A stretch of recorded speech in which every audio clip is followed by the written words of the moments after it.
Bonsoir à tous, bienvenue à ce flash d'information. 5 nouveaux ambassadeurs accrédités en Côte d'Ivoire ont présenté aujourd'hui leur lettre de créance au président Alassane Ouattara.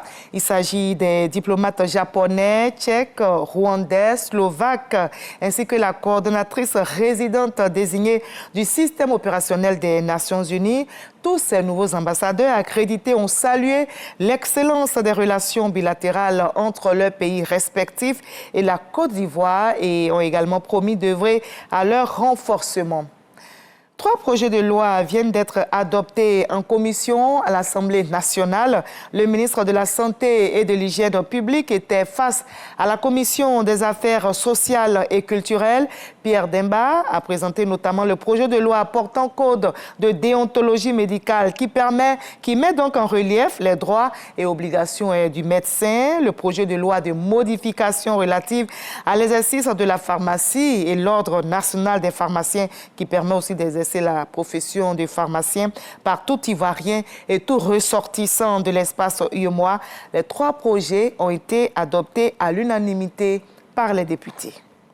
Le ministre de l'Environnement, du Développement durable et de la Transition écologique vient de lancer le processus de certification des structures sous sa tutelle. Il s'agit notamment de l'Agence nationale de développement et du Centre ivoirien anti-pollution. Le but est clair, offrir un service de meilleure qualité. Grâce Kando, le reportage.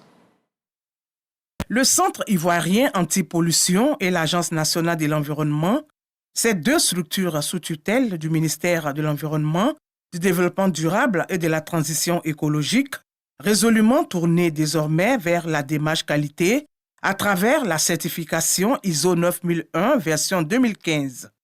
Plusieurs phases entrent en ligne de compte, dont l'état des lieux des structures concernées, le déploiement du système de management par la qualité. La certification ISO 9001 version 2015 n'est pas une simple formalité. Elle impose des exigences rigoureuses en matière d'organisation, de suivi des performances et d'amélioration continue. En initiant ce processus, l'AN2 et le CIAPOL prennent un engagement clair, celui d'offrir des services plus efficaces, plus transparents et mieux adaptés aux attentes des citoyens, des entreprises et de nos partenaires.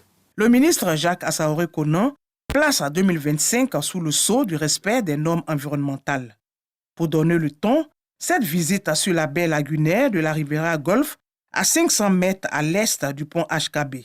En 3 mois d'activité, plus de 200 tonnes de macro-déchets ont été collectés par les structures de l'ANAGED et du CIAPOL. Mes services ont entrepris de dégager le plan d'eau lagunaire des détritus et des immondices qui sont charriés par les différents canaux qui débouchent sur la lagune. Je suis venu constater de moi-même le travail qui est fait et apprécier qu'avec ce qu'ils font, on a de moins en moins d'odeurs qui sont dégagées par la lagune. Le travail va continuer. Jeter les ordures par terre, c'est condamné aujourd'hui par le Code de l'environnement, par le Code de l'assainissement. Au regard du travail abattu pour le maintien de la baie lagunaire, le ministre Jacques Assaoré Konan appelle à un changement de comportement à travers des éco-gestes. Et plus loin en Guinée, l'année 2025 sera une année électorale. Le Premier ministre Amadou Ouri Ba l'a annoncé à la presse hier et face aux journalistes, il a révélé que cette année en Guinée, le retour à l'ordre constitutionnel sera effectif avec le référendum, la présidentielle et les législatives. Les militaires au pouvoir depuis 2021 veulent ainsi marquer leur volonté de rendre le pouvoir aux civils, un engagement qu'ils ont manqué d'ailleurs en 2024. Le Premier ministre guinéen ajoute que le timing est en train d'être étudié, notamment pour la constitution du fichier électoral. Les avocats camerounais sont en grève. Depuis hier, mercredi, ils ont décidé de ranger leur robe noire et de déserter les tribunaux pour une durée de 3 jours en cause les abus et agressions dont ils se disent victimes de la part des forces de l'ordre, selon eux, sous le regard passif des autorités. La grève a été provoquée par la diffusion sur les réseaux sociaux en début du mois de mars d'une vidéo où l'on pouvait voir un avocat molesté par les forces de l'ordre, intolérable, estime les hommes en robe noire, d'autant que le fait venait s'ajouter à d'autres enregistrés ces derniers temps. Nouvelle ère, menace claire, Danger immédiat, renforcer l'Europe de la défense, soutenir coûte que coûte l'Ukraine. C'est sur ce ton que s'est ouvert ce jeudi le sommet extraordinaire de l'Union européenne à Bruxelles. Et c'est en présence de Volodymyr Zelensky face à l'offensive russe en Ukraine et au désengagement américain. Les dirigeants européens étudient le plan de la Commission pour réarmer l'Europe qui vise à mobiliser quelques 800 milliards d'euros. Les 27 affichent leur unité autour du président ukrainien à qui ils comptent apporter une aide supplémentaire en matériel militaire.